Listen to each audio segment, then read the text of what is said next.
Okay okay okay എടീ എങ്ങോട്ടാ പോണ്ടത്? ഇത് എവിടെ? എടാ മമ്മു മരിച്ചോ? കാണിക്കാൻ പറ്റിയില്ല അവനെ. മമ്മു ചത്തുപോലോ? മമ്മു ചത്താ? മമ്മു പോയി.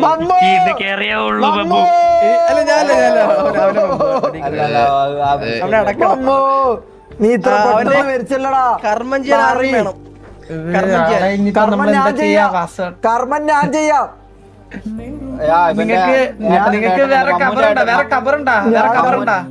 ഞാൻ കൊണ്ടുപോയിക്കോളാം.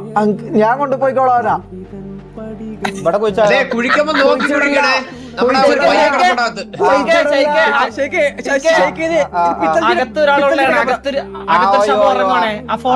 പാവം മരിച്ചടാ. നല്ല കാര്യം. എടാ ചെക്കൻ മരിച്ചടാ. എടാ ഇവനെ അങ്ങനെ ഡ്രാഗി തോളത്തെടുത്ത് എടാ ഇവൻ മരിച്ചെന്ന് ഉറപ്പാണ്. ഇവനോട് രണ്ട് കാര്യം പറയാനുണ്ട്. തോളത്തെട് എന്നിട്ട് അപ്പുറത്തേക്ക് ഈ നക്കാനുള്ള ബുദ്ധിയില്ല. ആ നക്കി വന്ന ദിവസം തന്നെ മരിക്കണമെങ്കിൽ ആലോചിച്ച് നോക്കിയാൽ മതി എന്തൊരു ഐഡിയാന്ന് ഇവനെന്നുള്ള കാര്യം. അതായത് സിറ്റിയിൽ വന്ന അന്ന് തന്നെ മരിക്കണമെങ്കിൽ എന്തൊരു ഐഡിയാന്ന് ഇവന്നുള്ള കാര്യം നിങ്ങൾക്കൊന്ന് ആലോചിച്ച് നോക്കിയാൽ മതി. അത്രയും ബുദ്ധി ഇല്ലാണ്ട് ജനിച്ച അന്നെ മരിച്ചു. നമ്മളടുത്ത് ദേഷ്യവും തോന്നലും